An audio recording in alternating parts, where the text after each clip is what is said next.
Welcome back, my friends. Today, we will be studying the 8th section of Perek Lamed Zayin, the 37th chapter of Tanya. And this remarkable, very long, yet deeply insightful chapter of Tanya is really charting the course of our life for us. If you are looking in your Sefer HaTanya, in the original print, we would be on page 96. That's in the Vilna print, page 96. That's Daf Memches Amud Beis. And we are about halfway down the page, slightly above halfway down the page. The line begins with the words, Ubazeh Yuvan. We have discussed at great length the ultimate mission and purpose for each and every one of us. We talked about transforming the world, elevating the world, so that it becomes a place that reflects the presence of the Creator rather than conceals it. And we talked about this notion that each and every one of us plays a role in putting this global peace puzzle together. And the Alter Rebbe went on to describe how not only do we elevate the physicality, the materiality of the world around us, but in fact, our own corporeal reality, which includes not only our plasma, bone, sinew, and flesh, but also the nefesh hachayunis, the part of our soul which animates our body.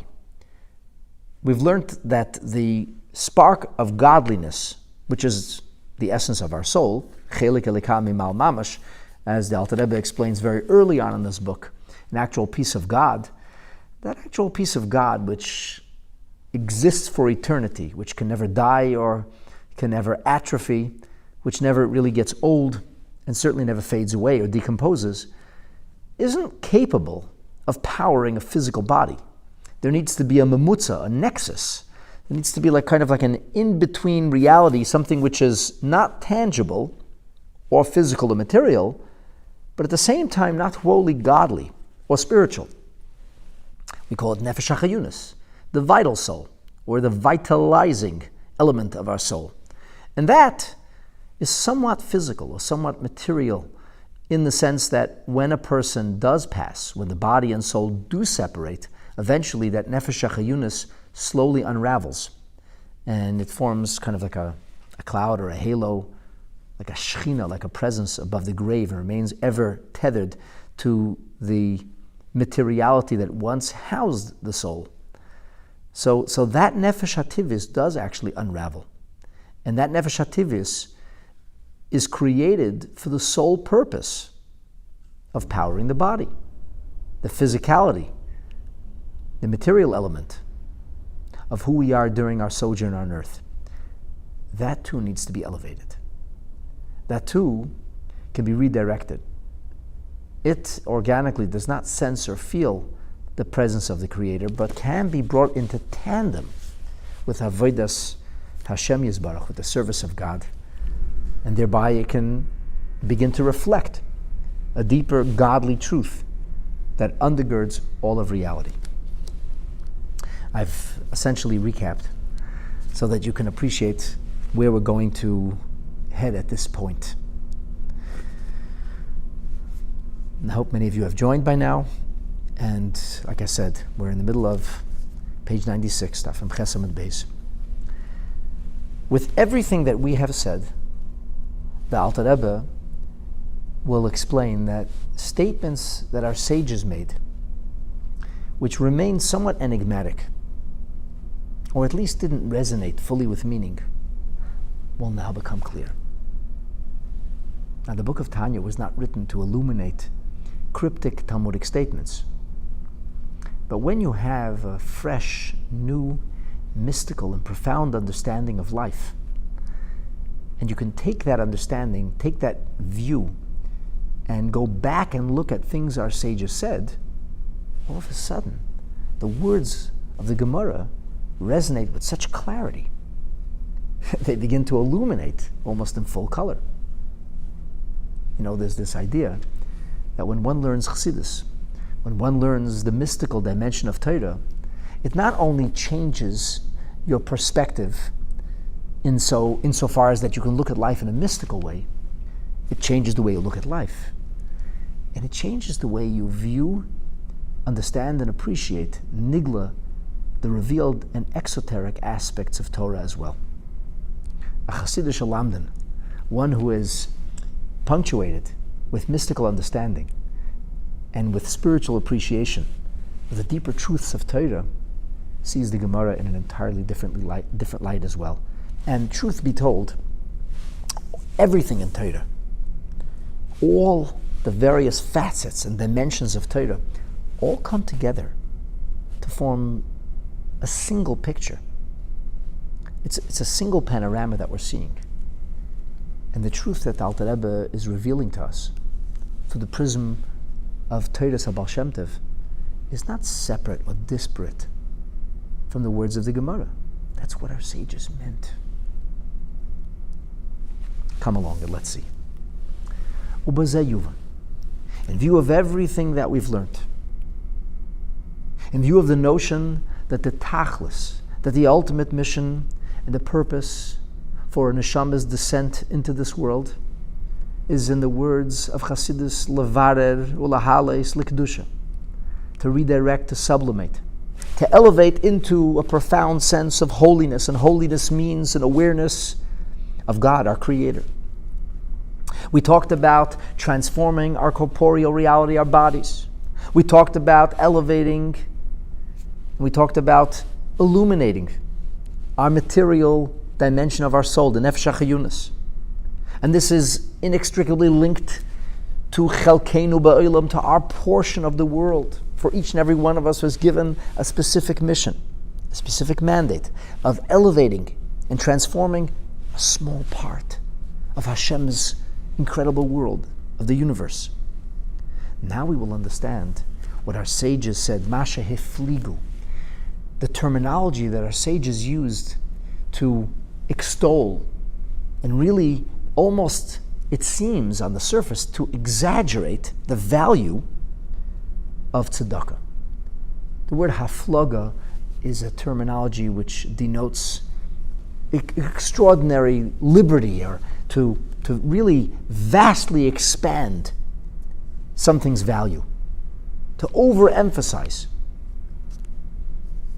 I didn't mean the word exaggerate, chas v'shalom, in an untrue way, God forbid, which is how sometimes that's understood in English. When people exaggerate things, they're ascribing inordinate importance or meaning to something that really doesn't have that meaning or importance.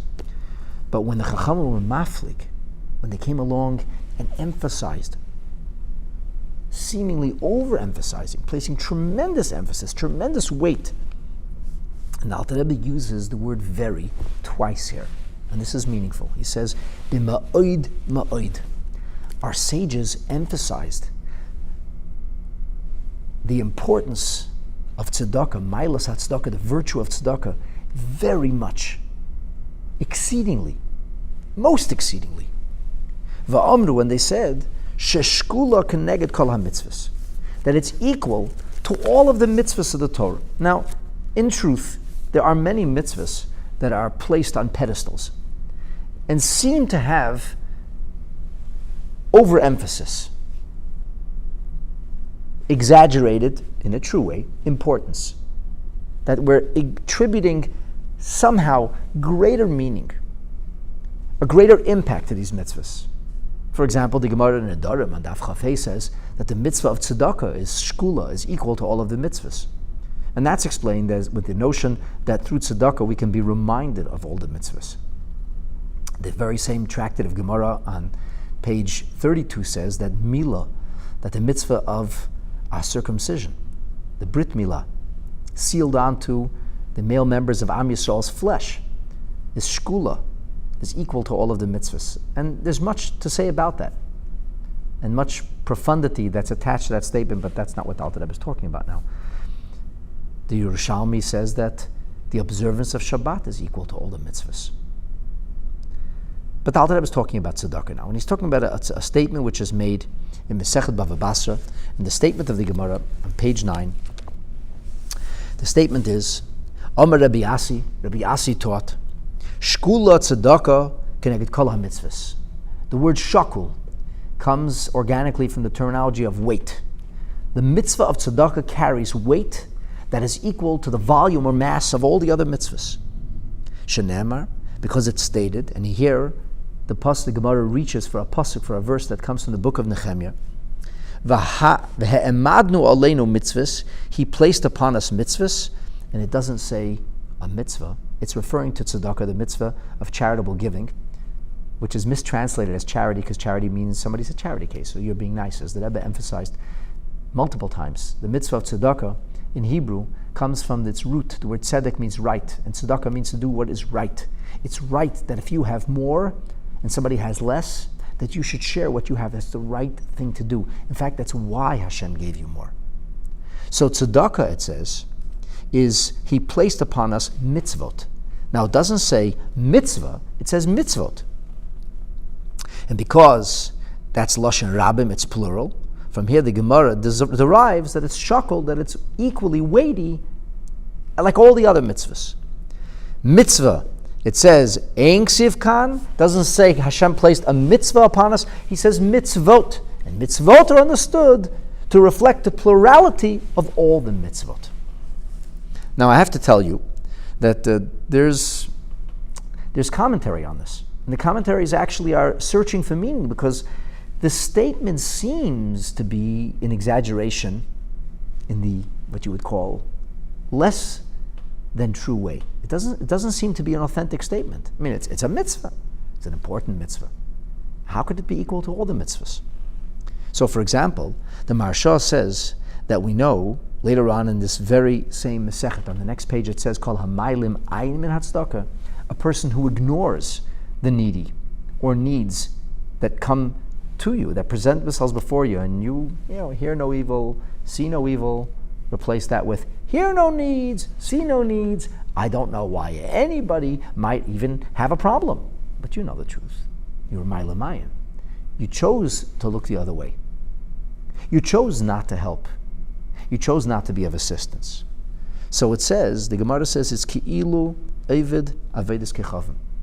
That would be akin to worshiping a pagan idol.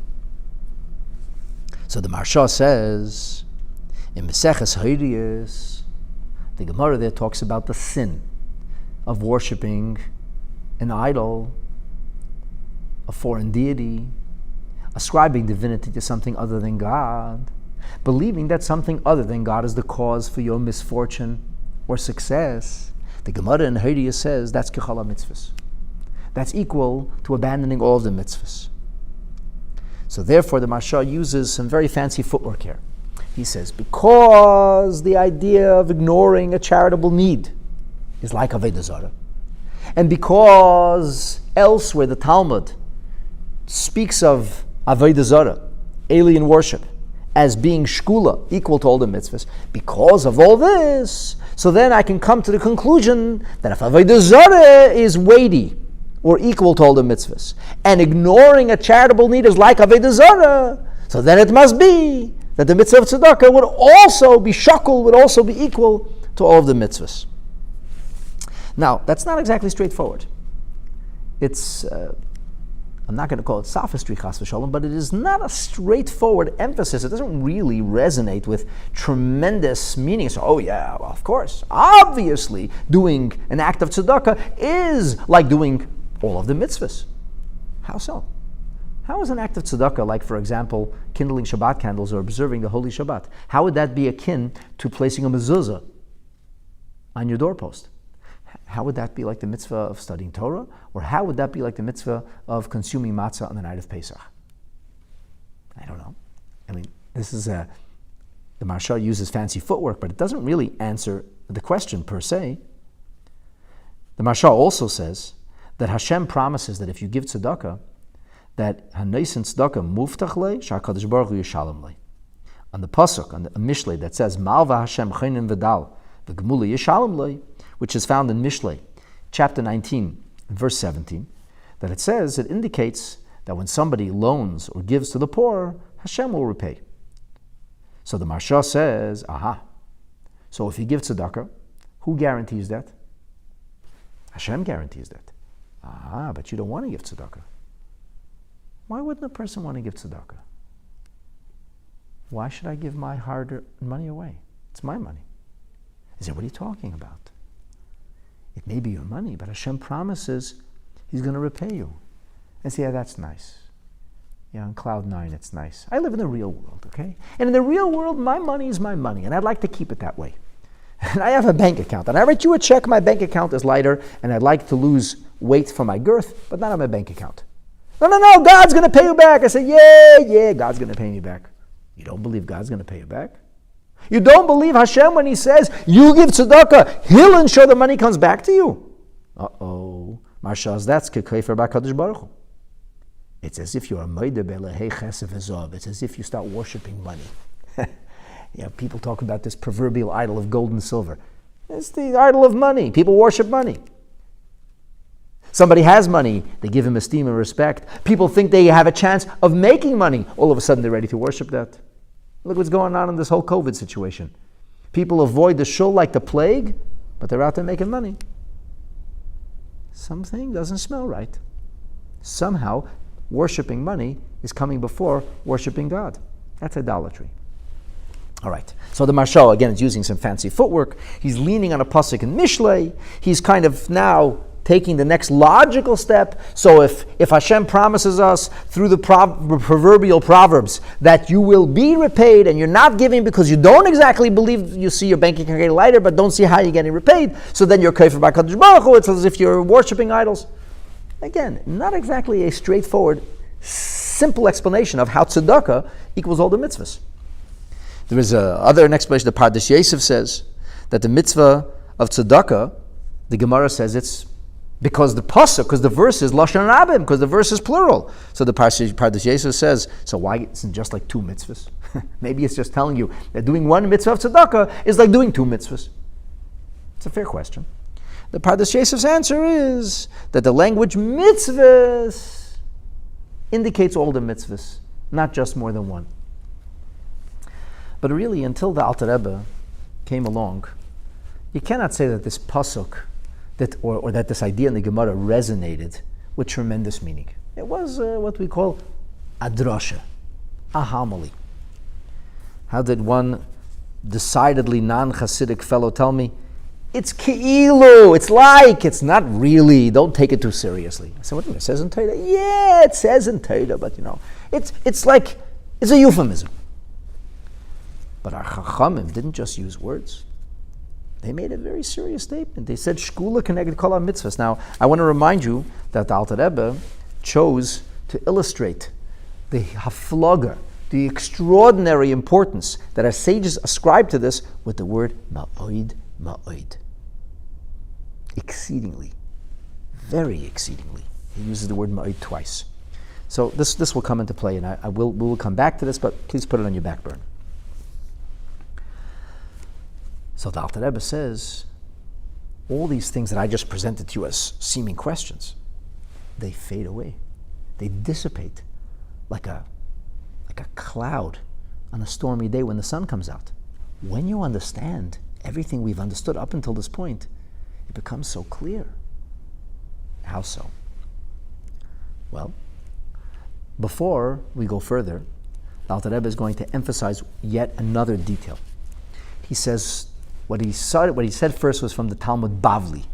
The Babylonian Talmud is usually the way we rule the halacha, and so that receives precedence, although on many ways the Talmud Yerushalmi is held on a higher pedestal. But bringing things down into the concrete, we lean on the Bavli. The Babylonian Talmud has the discussion, it's filled with analysis, and the questioning, and the cross-examination, and therefore that's said to be more of a direct actualization of these lofty principles. Whereas the Talmud Yerushalmi it's like the lights are on. It's been metaphorized that when you learn a piece of Gemara, it's like walking into a room that's dark, and you try to figure things out. So you try to figure things out, and think about the bookshelf behind me. If the lights were off, it would take you a while to figure out that that's a bookshelf, not a window, or maybe a door. You'd have to have seen books before. So if you only held on to the outer frames and you didn't actually reach in, you wouldn't realize that those are books, or then reach further, realize that there's a wall in the back. It's not impossible to figure this out, but it's a lot easier if the lights are on. And you say, oh, that's a bookshelf. I didn't have to feel. I didn't have to wonder. I didn't have to attempt. It's obvious. Talmud Yerushalmi is when things are obvious, when things are clear. This is called in the syntax of, you call it the mystical jargon, there's something called Yashar and Choizer. Or, of course, is light. So, Choizer means reflective light. Let's think of a periscope. In order for me to see, which is not on my natural line of vision, I can use a series of mirrors, and that enables me to see a reflection of something that's not in my natural line of vision. So that's when things come to us circuitously, proverbially speaking, not physically seeing, but you can see it in your mind's eye when you go through the cross-examination, the analysis, the various questions, the false starts, the false conclusions that you disprove, until you finally come to the conclusion, and now the picture is clear. So that's called Choizer, reflective light. And then there's Yashar. Yashar is when you see it. It's in your natural line of vision. These are things that we would speak of in the English language as being obvious. Didn't require any sleuthing. There was no deeper searching or seeking to be able to come to the conclusion. It was obvious. The Talmud Yerushalmi, the Jerusalem Talmud, the sages of Israel, they were living in a higher place. They benefited from a loftier level of consciousness. To them, Torah truisms were obvious. But Babylon, or Galut, is metaphorized with the words that are taken from Lamentations, B'machashakim hashivani, Hashem placed us in darkness. Now, the truth is, things that are obvious are oftentimes not appreciated. When you need to work to come to a conclusion, when you toil to figure something out, invariably you have a deeper appreciation for that conclusion. It'll remain with you, and somehow that vision is clearer to you because you work to get it. And that's why the Talmud Bavli is how the halacha gets ruled, because it wasn't obvious. We had to work to come to that conclusion. This does not take away from the virtue of Talmud Yerushalmi. At a Farbrengen in the summer of 1981, in honor of the Rebbe's father's Hilula, the Rebbe talked about the fact that the Alter Rebbe mentions Talmud Yerushalmi. And he says that in Talmud Yerushalmi, the Alter Rebbe says, Hi nikreis b'shem mitzvah. Stam. The word mitzvah in Talmud Yerushalmi, if it's not elaborated on, if it's not explained, the word mitzvah means sadaqa. Ki kach haya hergel haloshen. That was the way they spoke. In Eretz Yisrael, in the land which reflects the presence of the Creator in a much more natural way. As Moshe Rabbeinu told the Jewish people, when you will go into Eretz Yisrael, you will see that it is not like the land of Egypt that you left. The land of Egypt achieves prosperity by virtue of the Nile Delta. It's essentially part of Africa. It's a desert. There isn't a lot of rainfall. You're always looking down. The Egyptians worshipped the Nile River. The Pharaoh deluded himself into thinking that he was a god because the rivers or tributaries of the Nile rose to greet him. And everybody believed him because of that. And sadly, that was the blessing of Yaakov, meant to help him appreciate the mission that God had placed upon him, I mean the Pharaoh, to provide sustenance for people far beyond the reach of the orbit of his government. But instead, the Pharaoh took it to mean that he was a god, a demigod. And so the Egyptians were always looking down. And because they were looking down, they worshipped the Nile River. They worshipped the source of their prosperity. But Moshe Rabbeinu says, Taira Yidilach, my dear Yidden, the generation that left Mitzrayim has now passed on, and you are about to enter the land of Israel. And there you will see, rain is not something you can count on. But Israel doesn't have a Nile River either. We have a river, Yarden. I mean, it's basically a creek these days by North American and European standards. It's not much of a river. whether it was much more of a river antiquity as anybody's guess. How does Israel live?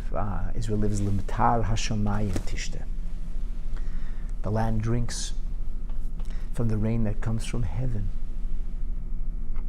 And when the rain or precipitation is what moistens and makes your soil fertile, people are ever raising their eyes heavenward. You have to raise your eyes to heaven. It reminds you there's a God in heaven. God is not any more in the domain of heaven than he is on earth, but it seems to us that God is Elokeinu bashamayim. It's a euphemism. It's the way we see things. But perception is reality. And so when you're ever raising your eyes heavenward, you're more deeply aware of the presence of God. As a very secular political leader for the Jewish people, Israel's first prime minister, David Ben-Gurion, when asked if he believed in miracles, he kind of shrugged and said, no, I just rely on them. In Israel, you have to rely on miracles. And Ben-Gurion, for all that he was a very secular Jew, was a Jew who openly spoke about the presence of God. There's a video floating around the internet of an interview with him when he's asked about his proverbial atheism, and he laughs and he says, what do you think, I don't believe there's a God? He says, in Israel, is it possible to believe there's no? Of course there's a God. What he may not have believed in properly was the notion that God values our mitzvahs. Proverbially needs our mitzvahs. That every single mitzvah makes this world a more godly place. That requires a leap of faith. That there is a God, that God has placed Israel in a position of global destiny. That's so obvious. So Talmud Yerushalmi is the place that reflects higher truisms more naturally. In the Talmud Yerushalmi, it doesn't say that tzedakah is equal to all the mitzvahs. In the Talmud Yerushalmi, this truth was so apparent that when they would use the terminology mitzvah, without qualifying which mitzvah they meant the mitzvah of tzedakah. In fact, hergel haloshen, it was their way, they were accustomed. Likrei tzedakah, b'shem mitzvah stam, that's how they called tzedakah. Tzedakah was called mitzvah. And the Rebbe at that Farbrengen, he mentioned that it was 37 years from the Hilula, the earthly passing of the Rebbe's father, the holy Rebbe Levi Yitzchak, and he said that it's interesting to note that it's chapter 37 of Tanya. I'm mentioning that parenthetically. But the Rebbe at that occasion explained that Talmud Yerushalmi is that it's Or Yashar, and there's the truth becomes even more apparent. So the Alter Rebbe begins by quoting the statement which is made in Talmud Bavli for obvious reasons, but then augments that by emphasizing that in the Talmud Yerushalmi, this statement is made with even more profundity. Not only it's equal to the mitzvahs, that's how they called mitzvahs.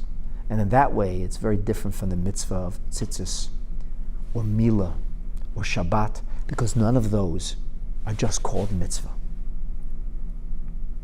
Now this really should have piqued our curiosity.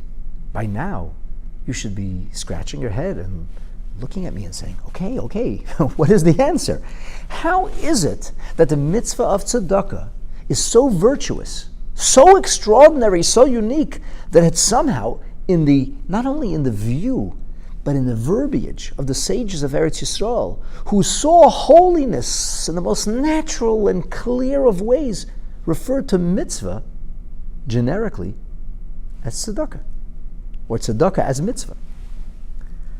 So the biur hapnimi, the mystical, the spiritual, the answer that Hasidus offers us in meaning, the way Hasidus illuminates the truth of Torah. You'll indulge me for one more moment. I've shared this with you so many times, but it's so beautiful, and in case you haven't heard it, let me share it just one more time. The Frierdiker Rebbe, on one occasion, is in a Parisian hotel. He's in the lobby. He's waiting for his ride. And a man walks over and says, "You're the Lubavitcher Rebbe." Yeah, the Frierdiker Rebbe acknowledges. He says, "I have a question, and this bothers me very much. Why did the world need Hasidus? What does Hasidus accomplish? Well, were not observant Jews before Hasidus came along?" And he peppered the Rebbe with numerous comments like this. The Frierdiker Rebbe began to point out the finer architectural details of this ornate, beautiful Parisian structure. The arches, the Baroque columns, beautiful architecture. A hotel lobby in Paris. And the man says, Rebbe, with all due respect, you're changing the subject on me. I asked you a question, a real question. I didn't need you to point out the finery of the architecture of this room. And the Rebbe says, I am answering your question. Did you notice these details before I pointed them out to you? And the man had to admit that he had not noticed those details. And the Rebbe said, that's the point. Hasidus points out and illuminates and reveals all of the things that were always there, but nobody ever noticed. As the Frierdiker Rebbe said on another occasion, Chassidus is oir. Chassidus is light. And light reveals. Light reveals not by removing covers or doing away with obfuscation. Light reveals simply by illuminating. By shining a light on something that was previously obscured, or previously in a dark corner, or previously not noticed, suddenly everything comes to life. So Chassidus is the prism through which we view the entirety of Torah in high definition. As the Rebbe famously illustrates in the Kuntras in Yonah Shel Torah Chassidus, where he explains what Chassidus is. He says that many people mistakenly think Chassidus is Soid, Chassidus is Kabbalah. But the truth is that Chassidus is not Pshat, it is not a remez, it is not the literal, some straightforward meaning, it is not the illusionary ideas that are hinted at in Torah. It is not the notion of drush, of homily, which fill us with a sense of emotional appreciation and inspire us. It is not Soid, it is not Kabbalah. Chassidus is the Yechida, is the essential intrinsic light, the Moir Shebet. It is the luminary of Torah. And when you learn Chassidus, the Pshat is a different Pshat because now it's illuminated, and the Remez is a different Remez. It's alluding to things, but now you see that Remez in totally different fashion. When you learn Chassidus, the Drush is able to ignite and light your soul on fire. And the Kabbalah suddenly is illuminated in a way that reflects everyday life instead of esoteric heavenly truths. And so, the Pirush HaPnimi, when Chassidus explains to us what is a mitzvah, the purpose for creation, how and why we were placed here, and what we are trying to accomplish by observing the dictates and the dictums of Yiddishkeit, when all of this is illuminated by Chassidus, Dahainu, that is to say, that when we understand that all mitzvahs share a common denominator, although the mitzvahs on the surface seem to be disparate and addressing different facets, different issues, one mitzvah comes to remind us of the presence of Hashem when we enter our homes and when we leave our homes. As the Kolbe writes that the mezuzah has the name Shin Daled Yud Shomer Dos Yisrael. It not only watches or guards our doors, but it proverbially serves to guard our faith. That the mitzvah of tzitzis reminds us there are strings attached. And of course, everybody knows men need to be reminded. That's why they have forget-me-nots. A woman, okay. So they have to wear tzitzis. And the Gemara goes on to talk about a person who had a lapse, the temporary forgetfulness of who he was and how he should live. And he was in a, let's just say, severely spiritually compromised position. And removing his clothes to do something very inappropriate and sinful, the tzitzis flew in his face and reminded him that there are many strings attached. Various mitzvahs come with the variety of focus, but all of the mitzvahs, from the things we kindle to we eat to wear, to do, all of the mitzvahs were designed to elevate the material world, which ultimately means to elevate our physicality. And our physicality, when it is directed in a holy purpose, means that we're elevating the animal soul, the vital soul, as we've explained at length in the previous parts of this chapter of Tanya. His Alter Rebbe now pulls together and stitches this idea tightly so that you can see it right now in your palm. Bipnei shehi, the reason that tzedakah is equal to all mitzvahs, the reason that our sages in Talmud Yerushalmi saw mitzvah, when they saw the word mitzvah, they saw the idea and the ideal and virtue of tzedakah. Bipnei shehi, because the mitzvah of tzedakah is ikar ha-mitzvahs. It is the essence, it is the ikar. It is oila al kulona. Its virtue towers above and rises higher than all the others. Why? Why is it the ikar? Why is it the essence of every mitzvah? Why does it tower above all others? And we'll come back to this double terminology in a moment. Shekulon herak lahales nefesh hachiyunas laHashem. Because all mitzvahs came with a singular purpose. Despite the fact that the mitzvahs are complex and unique and variegated, all of the mitzvahs really come with a single purpose. And the single purpose is to elevate, to uplift the nefesh hachiyunis, the vital soul, to Hashem. Shehi, for that nefesh hachiyunis, he hamikayemes eisa. Without the vital soul, you couldn't do a mitzvah. A neshama can't light a Shabbat candle. A neshama can't affix a mitzvah, and certainly can't eat matzah or wrap tefillin. A neshama is higher than all of these things. The neshama that lives on for eternity in Gan Eden is not capable of doing any of those mitzvahs. But the neshama, when it is linked to a vital soul, when it metamorphoses into and it evolves into a nefesh hachiyunis, and that nefesh hachiyunis is fused into a corporeal bodily reality, which is capable of influencing, of actually dominating the body reality and causing the body to do the mitzvah as the Shulchan Aruch ordains it to be, precisely and exactly the will of Hashem, to carry out the will of Hashem. So it is mislabeshes bahen. Then it becomes enclosed. It becomes enmeshed within this mitzvah, the performance of that mitzvah, and then the nefesh hachiyunis, the vital soul, and then the body that has been influenced, directed to perform the mitzvah. And ultimately the materiality with which the mitzvah is being done, all of it is redirected. All of it is now uplifted. Likolel be'edin seif baruch hu, to become absorbed into the infinite energy, the vitalizing energy of everything, which is godliness. Eidin seif baruch hu, the infinite light of God, and that's just a euphemism. We don't even know what infinity means, because we can only conceive of finity.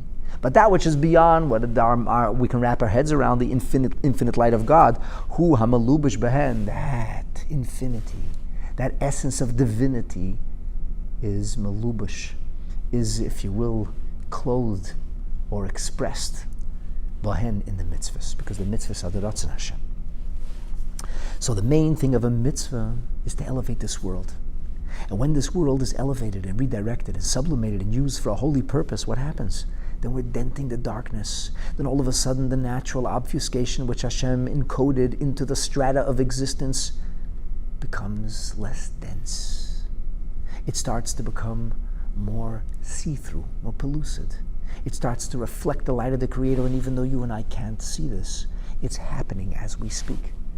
And when Mashiach will come in a moment, suddenly trillions and trillions of details will suddenly come to sharp focus, to lock into the precise and perfect reality, the new world that will be revealed as a result of everything that's been done since the time the Torah was given, and especially since we were driven into our exilic displacement, since we went into Golus.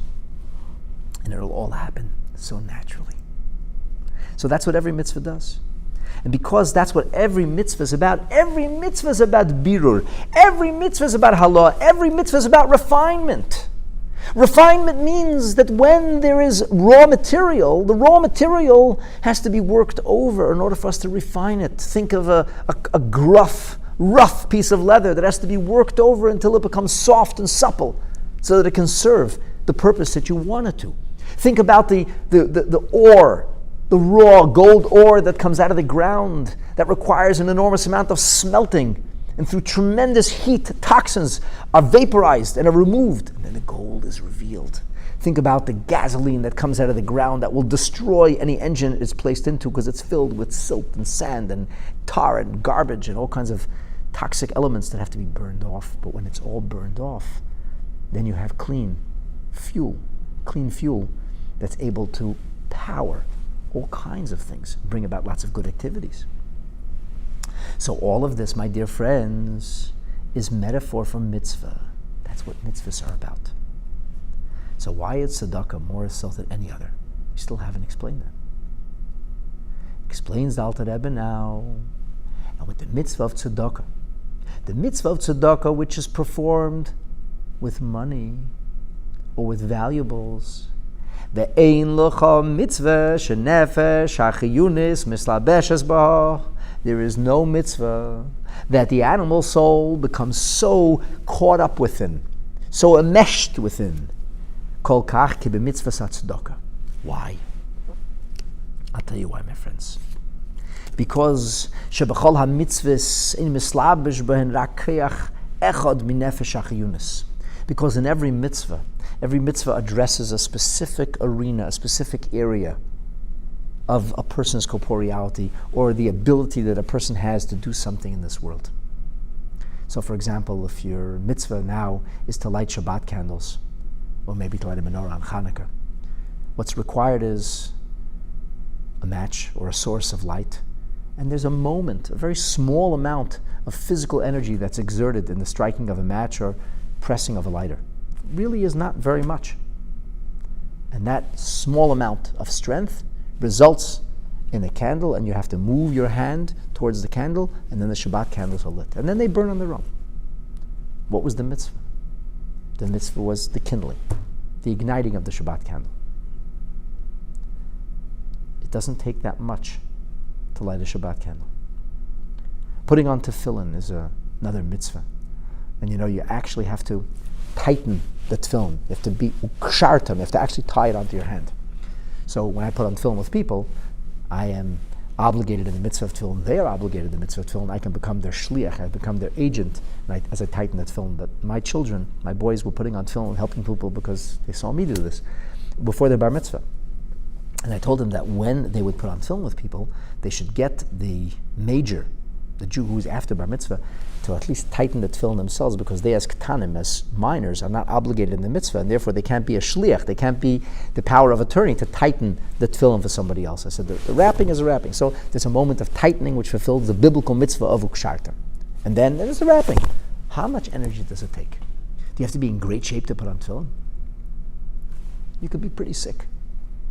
You have to be very sick not to be able to wrap tefillin by yourself. So it's a small amount of energy.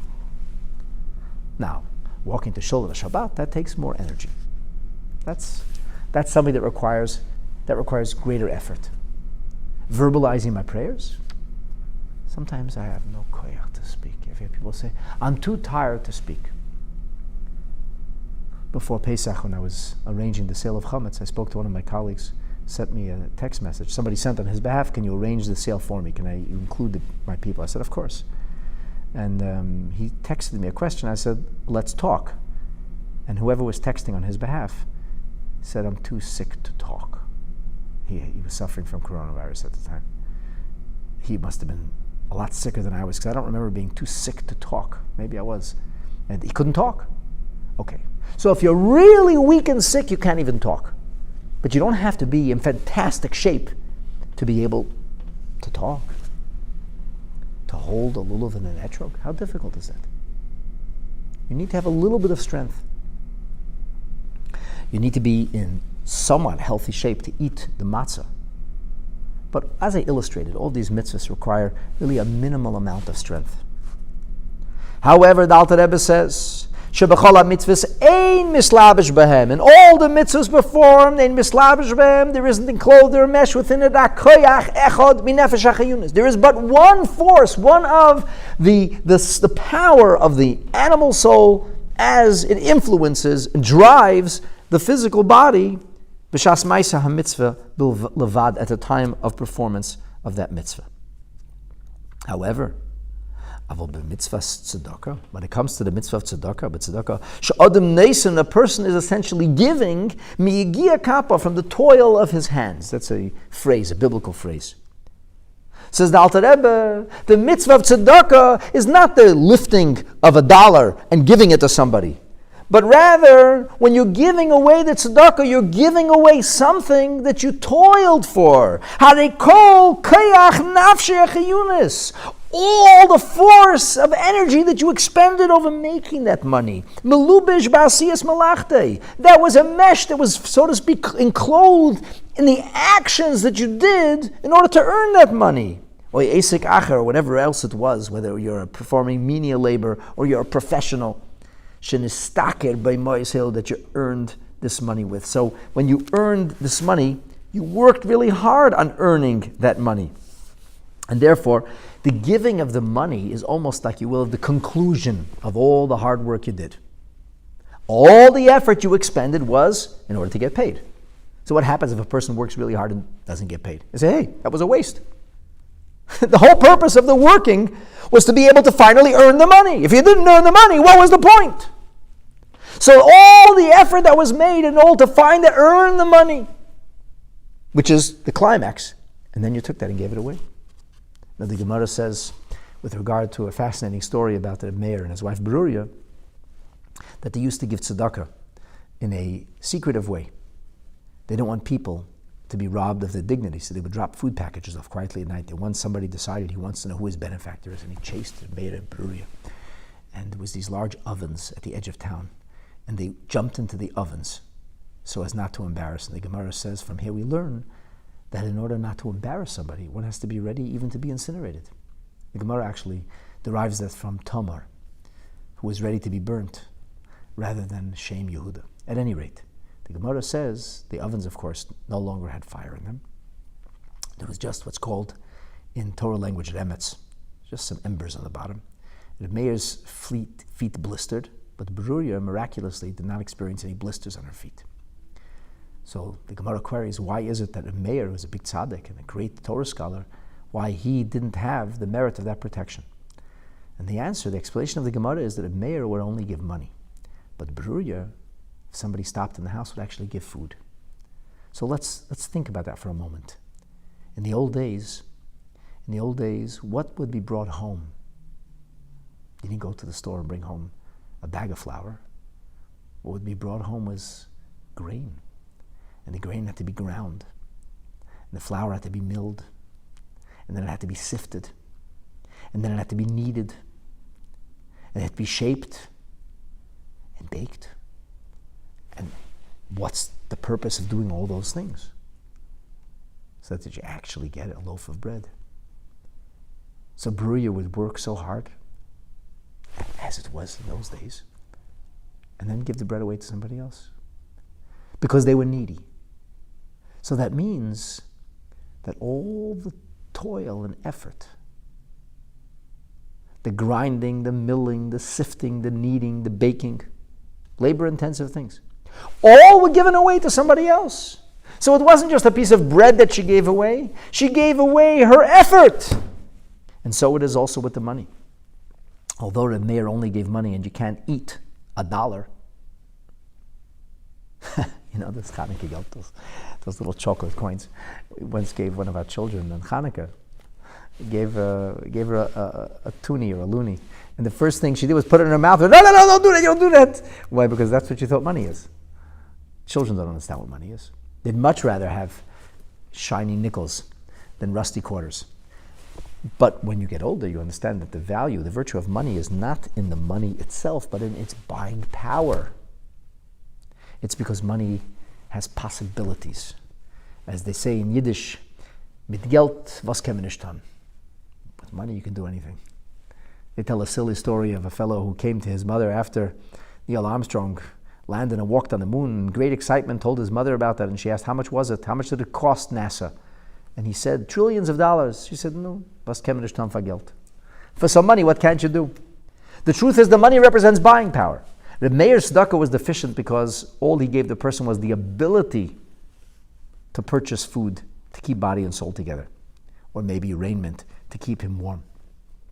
But Bruyer gave the food directly. But the point is not whether or not the food was given directly or somebody had to go and buy the food after. The point is that when you give away the money, you're giving away everything that went into the money, because the money is just the climax. It's just the conclusion of a whole long process of earning the money. You don't give your money, you give your earnings. And in doing so, you give all the toil you expended. You're actually giving that away. Now, it's true some mitzvahs cost money, but you really own something when you have a mitzvah. Whether you own a beautiful pair of tefillin, so you didn't give it away. You own a beautiful mezuzah, or you ate the matzah. When you gave the money, when you gave the food away, you gave it away. You have nothing in hand. You have nothing to proverbially show for it, or don't get to actually enjoy it. Now, this includes, of course, more than just the actual toil of money. People go crazy for money. People spend their very lives getting money.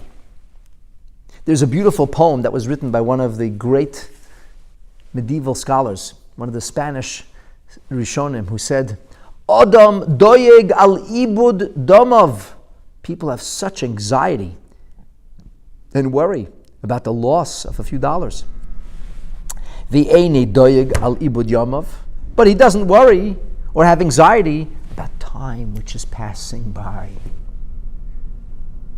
And he went on to say, Yomov einom chayzrim. The time you lose never comes back. The domov einom chayzrim, but the money you made doesn't help. As lama adam deg alimo domov eini deg yomov. So why do people have such heartache and anxiety about the loss of money, which doesn't help anyway, but are not concerned with the loss or the wasting of time? Today we have so many ways to waste time. Social media, mass media, all things that can divert our attention. I was talking to somebody recently and he told me he has so much anxiety. He's worried about the elections and he's worried about COVID and he's worried about this, that, and the other thing. And Rabbi Yossi, you said to him, we were having this conversation, he said to him, you watch too much television, mister. You're on Facebook all day. What are you looking at all that for? I said to him, tell me, after a whole month of watching all this, he says, no, I don't watch this, I watch that, I don't watch fake news, I watch real news. I said, what difference? Real news, fake news, it's all fake. I said, after a whole month of watching all the news and looking at all of the news reports and following every tweet and every post, I said, a whole month later, what do you have to show for it? You can boil it down into a sentence. Think about it. The headlines, and then all of the articles that follow, and all of the mumbo-jumbo that's written. How many words will actually end up in a history textbook in 50 years from now, in 25 years from now? 3 sentences? 4 sentences? Tens of thousands of words will come to a few sentences. That's all. But people are wasting time. The time that could be spent studying Torah, the time that could be spent deepening our appreciation of life and its deeper meaning, the time that could be spent performing mitzvahs and helping others, the time that could be spent uplifting others, instead is spent filling oneself with anxiety for which you have nothing to show other than big gaping holes in your life and the loss of time which you'll never come back, you'll never have again. And people spend so much time and so much anxiety and worry over money. I once read somewhere that people lose their health making money and then spend the rest of the money trying to regain their health. People ruin relationships. People lose the opportunity to spend time with their children when they're young, making money. I'm doing it for you, honey, they say. I'm doing it for you guys. I once talked to somebody who was never home for his children, making money. And he said to me, don't they understand I'm making the money for them? And I said to them, what do you mean you're making it for them? He said, what am I going to leave them? I said, how about a good name? How about good memories? How about value, mission, meaning, and purpose in life? How about leaving that for them? I said, the money you leave them, they're just going to fight over. It's pointless. We spend our life pursuing money. It's innate, it's natural. We want the power, the ability to do as we please. And we spend so much time getting the power and ability to do as we please, we forget to actually do as we please. But that's the nature of money. Money's always funny. It drives people crazy. So when a person actually can lift themselves out of that insanity, and the money that drives them crazy, the money for which they spent their time and their health, the money for which they spoiled their relationships and their delight, the money that they gave everything away to make, and you take that money and give it away to somebody else. Not because they deserve it, not because they earned it, not because they're worthy, but because Hashem in His Torah says it's the right thing to do. Not because it makes you feel good. Maybe it will make you feel good. Usually it does, but maybe it won't. Is not the point. The point is it's the right thing to do. It's a mitzvah. So when you do the mitzvah of tzedakah, you didn't just elevate your animal soul in the moment that it took to force yourself to sign the check, or swipe your card, or give the money. When you gave the money away, you have invested or elevated now everything that it took to make the money. You gave your earnings away. So you invested all the energy in making that earning, and just now elevated it, lifted it. As the Rebbe says elsewhere, you're supposed to give a fifth to tzedakah. When you pull one finger up, the whole hand rises. So a person who spends their life making money, but then with that money becomes a major benefactor and gives transformational benefactions, actually has not become somebody who spent their life making money, but somebody who spent their life bringing about transformation. Quite literally. And that is how money can buy happiness. And that's how money can become the greatest source of blessing and benison in our lives, if we actually use it for the right reason. If we actually put it to the disposal of the performance of the mitzvah of tzedakah. The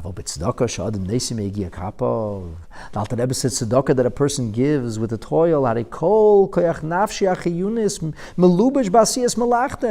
he invested every ounce of energy and wherewithal in making that money. And therefore, like the Alter Rebbe says, in Igeres HaKodesh Simon, he says that sometimes there is he says impossible that it's impossible that somebody who earns a living, who makes money in any way, shape, or form, at some point, or even oftentimes, has not invested every ounce of himself, every ounce of wherewithal ability in making that money. It has totally captured his attention. He's oblivious to all else. And it reaches into the deepest recesses of his or her soul. That's, the Alter Rebbe says, it's just the way people are when it comes to business and making money. You know, it's very interesting. The Gemara tells us that if a person doesn't pay the wages to somebody exactly when they're... So when a person doesn't pay wages on time, which is, by the way, a violation of the Torah, so with regard to this mitzvah, it says, Ki onihu. He's impoverished, he's desperate. Elavu neisias nafshe. And our sages say, and Rashi quotes this, he says the person, he walked up somewhere onto a construction platform. He risked his life to make that money. How could you not pay the money on time? But this is, of course, the point. The point is that people risk their lives to make the money. And therefore, when you're giving that tzedakah, then the entirety of your existence becomes elevated and purposeful. All your business now is meaningful. Now you have business being in business. Now there's a purpose to the money you're making. It's not just about self-pleasure. It's not just about providing for your loved ones. It's about serving Hashem. And there is no greater act of servitude, subservience, and devotion to Hashem than giving your hard-earned earnings, your hard-won profit, to somebody who's needy because it's a mitzvah. Now, of course, you're going to say, not everybody works hard for their money. Some people got their money somehow easily. They got lucky, they made a little investment, and all of a sudden they have dividends that are paying off. Some people received endowments. Some people got inheritances. Some people didn't work hard for the money. So the Alter Rebbe says, a person who doesn't actually benefit from hard work. And he calls that a benefit because there's a certain wholesomeness in earning your own money, working hard. But Mikol Makom, because Because with a few bucks, you could actually keep body and soul together. This is the power, the buying power, the ability that money has. With Geld kann man alles tun. With a few bucks, everything can be accomplished. We know this or think this to be true. And we see it every day. So when I'm giving my money away, I'm giving the power to be able to do as I please, or so I think. So when a person is giving that money, he's actually giving away his life, his wherewithal, his ability, his koyach, his talent. He's giving that all to HaKadosh Baruch Hu. So why does it say twice? It says, ma'oid, ma'oid. 2 times ma'oid. In the Likutei Biurim it says that corresponds to the notion that it's ikar ha-mitzvah, that it's the primary mitzvah, and it's eila kulana. So one of the explanations that's given, that's spoken about in Chassidus, is that everything is comprised of quantity and quality. There is, my friends, a quantitative edge in tzedakah. Because when you do a mitzvah, you engage only that moment, only that ability that's being used. So it's a mitzvah that's about verbiage, like reading the Shema, it's the ability to speak. When it's a mitzvah of Ahavas Hashem, it's a mitzvah, the ability to emote, or to feel a sense of love. When it's a mitzvah of lighting the Shabbat candles, or putting on the tzedakah, or fixing the mezuzah, it's the amount of physical force that's engaged in that mitzvah. But when I'm giving of my earnings, I used my mind, I used my heart, I used my feet, I used my hands, I used every ounce of koyach in order to be able to earn that money, you know. So when I gave the money away to tzedakah, all of that was elevated. All of that was redirected for a holy and sacred purpose. Because earning one's money involves so many facets.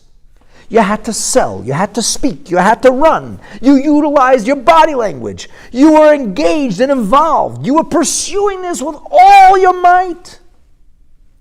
And because of that, quantitatively, the act of tzedakah incorporates so many different parts of our bodily function. And qualitatively, the quality is because you put your soul into it. It's so important to you. Even if you didn't work hard for it, you're ready to kill for it. People do every day. Have you heard the expression, that person is such a cutthroat, they'll sell their mother for $1? It's an expression, but it's reflective of a sad truth of how people are when it comes to money. The Gemara tells us that if you want to know who somebody really is, there are 3 litmus tests. Bekisoi is the first. Touch him in the pocketbook, in his wallet, and you'll find out exactly who this person is. The other, by the way, is bekoisoi, in his cup. Keep giving him to drink. You'll find out who this person is eventually. And lastly, bekasoi, when a person loses their cool, becomes enraged or angered about something. That's when the facades fall away. That's when the truth becomes revealed. Sometimes beautiful truths, and sometimes hideous truths. So you can use lots of cover-up. You can have many, many facades or personas you assume. But the first thing that cuts through all of that obfuscation, all of that elegant presentation, the kisei. Hit him in the pocketbook. So people invest every ounce of their energy in trying to make that money. And therefore, the giving of tzedakah has a quantitative edge and a qualitative edge. That's the ma'oid, the very, very. And that's what the Alter Rebbe said, ikar ha-mitzvah, because mitzvahs are about elevating the physicality. Here, you've elevated so many facets of physicality.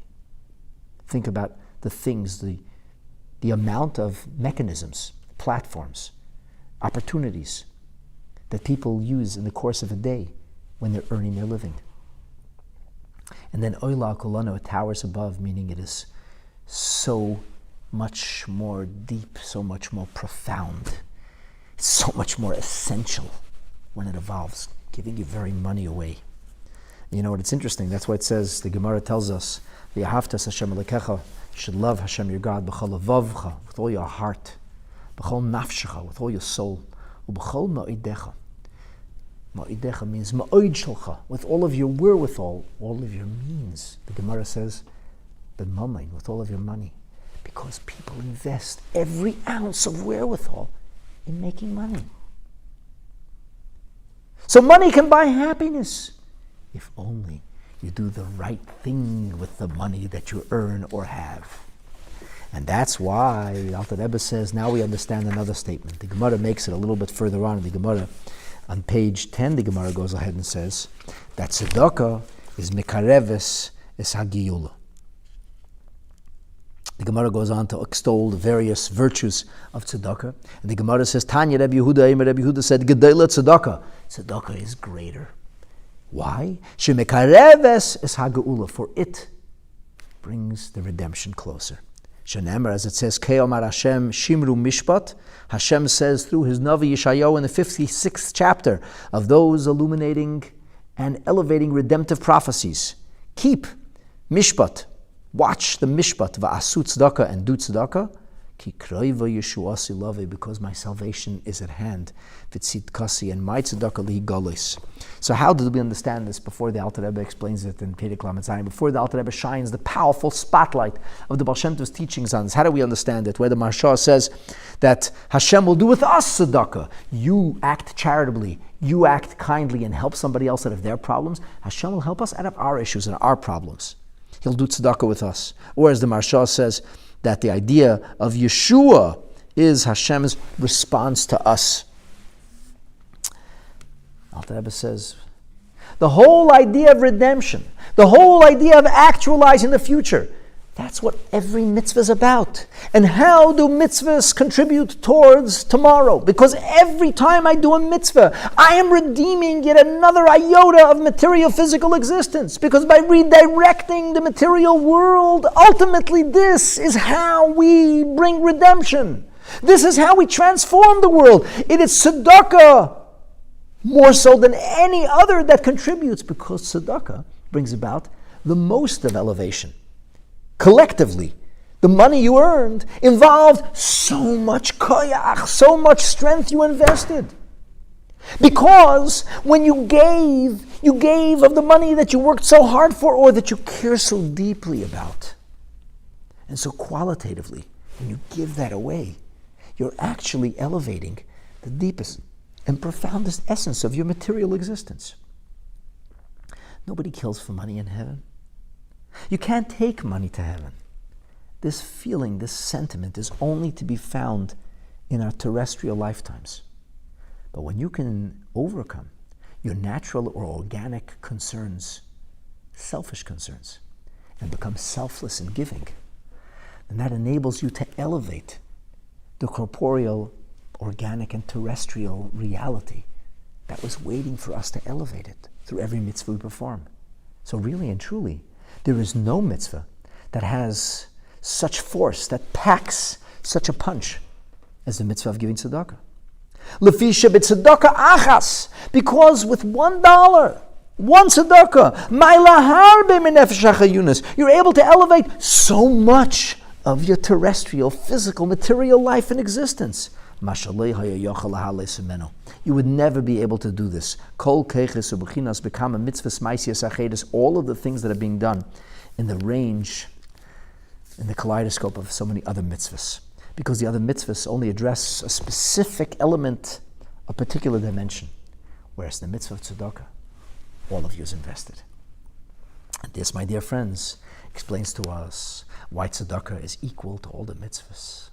It explains to us why the illuminated sages, the sages whose eyes saw with such clarity of Yerushalayim, why they would use the word mitzvah to describe tzedakah. It explains to us why the Bavli, the Gemara, said that this mitzvah is greater, for it accelerates the process of universal redemption.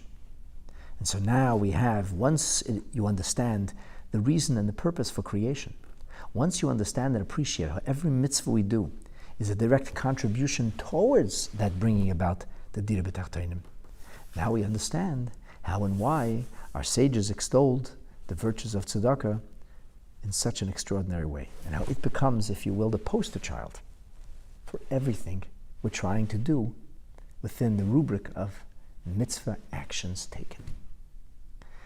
With this, my friends, we really conclude. We conclude something that we started already in the 35th chapter of Tanya.